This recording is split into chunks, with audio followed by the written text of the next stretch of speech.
Hey everybody, Todd Schroth here with the Todd Schroth Real Estate Team and EXP Realty. Here with me and team member Chris Kelly, out in the markets right now, wanting to get an April market update. Chris, so what are you seeing out there right now with the the April markets, Orange and Seminole counties? Yeah, for Orange and Seminole right now, there's a little bit over 1,700 active listings. The median price is at $427. It's a lot. Yeah, it's quite a bit from what it was 2 years ago at 300, 320. Yeah. So. Homes are going quick, 19 days on the market. Okay.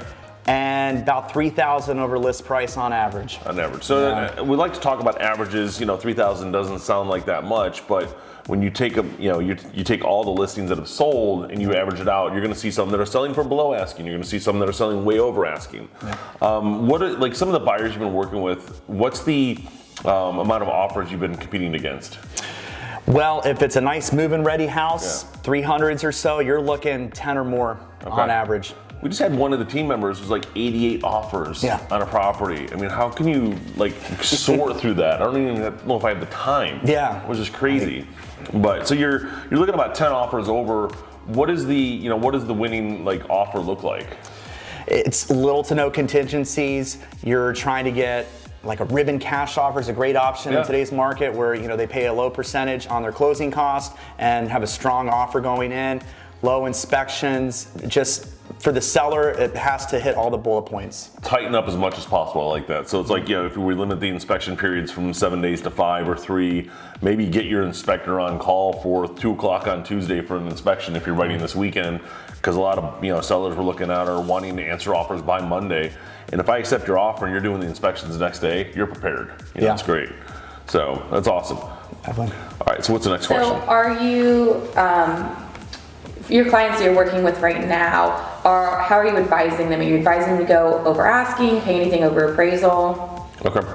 So the buyers you're working with right now, what is your advice to them, as far as contingencies or additional things to make their offer stronger? Yeah, I mean, it's definitely a case-by-case basis. You want to have an open line of communication with any listing agent you're looking at, especially if they're serious about writing an offer, and try to get a picture for what's going on that property, how many offers there are, I mean, as much as they can disclose. Yeah. And you relay that to the buyer and say, hey, this is the situation. It looks like they have 20 offers already on the property. Are you in a position to go over asking? And if so, can you cover any gaps in appraisal as well? Yeah, and what's the appraisal gaps that you're kind of negotiating with your buyers right now? It could be anywhere 5, 10, 15,000 or so. Okay. We had a past client called me yesterday from they're moving back from Texas, and she goes, "Is the market really as crazy as it is?" And I said, "It's going to be like what you're doing when you sell your house there. It's the same exact thing here in Florida. Yeah. You're going to have 10 or 12 offers, and be prepared, to write 5, 6, 7 offers on a property, because you're going to be paying 10, 15, 20,000 over asking price potentially. If it's got everything you want, great. We also, I think one of the things we talked to the buyers about is ask them how bad they want that house. Yeah. Does it have all the things you want, the updates you need? If it doesn't, it's an offer. Yeah. Just put it on and see what happens. Definitely. So should your buyers go ahead and buy now, or should they wait? So another good question we're coming across right now with a lot of our buyers is, should they buy now or should they wait? I would say buy now. There's a lot of uncertainty as far as interest rates go. The changes haven't been as drastic in the last few weeks. Back in February, March, just skyrocket. You were seeing last year, 3s, now you're hovering in the 4s, getting into the 5s. So that's really, doing a lot on purchasing power. Yeah. Where someone was qualified for 300, now drops down to 250. Yeah. So it's kind of hard. Yeah. Well, and one of the things that just happened the last couple of days was the Feds raised the rate hike a half point. Well, they're expecting now we're at 5, we're going to 5.5. No, they've already got that balanced into the market. Yeah. So don't get freaked out because the Fed's raising the rates. And it's, they're talking 6-7% this year, which hopefully that doesn't happen.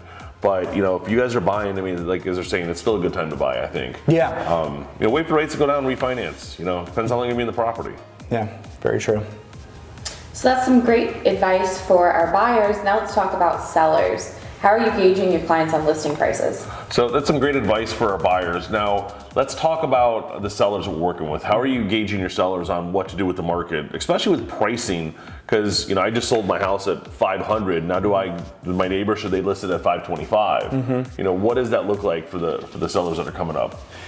Yeah, you have to really kind of look at, if your house is awesome, move-in ready, has some updates on it, and you can put it on the market and get a ton of offers, then yeah, go higher than your neighbor. Yeah. But if your house kind of needs a little bit of work here or there, so you might want to kind of get it to more retail average, that way you can also get a lot of offers. Yeah. So it just depends on the condition of the house and where things are looking like that. I like that advice. So if it is move-in ready and my neighbor just sold his at move-in ready, so I can maybe offer 5 or, I don't want to say 5 or 10%, but a couple percent above what they just sold for, because we did just create a new comp. Yeah. Or if it's not move-in ready and my neighbor just sold at 500, maybe I list mine at like 475, 485. Let the buyer set the new market for that, not fixer upper, but TLC type property. Sure.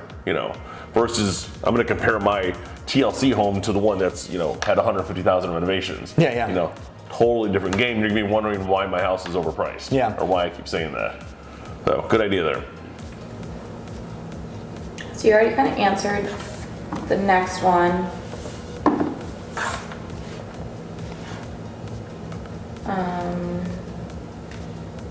Did you talk about iBuyers just now in that answer? I said just stare at the camera. Yeah. He did. Also trying to use I know. stories. I know. Did you talk about iBuyers during that? I didn't know. Okay, so why don't you prompt him up for a question? So your sellers are comparing their home to other homes sold in the neighborhood. I know you already talked about that. Are they going to compare it to the open doors that are? That's a good Right. one, because Let's open talk doors are like 20% higher than Yeah. asking.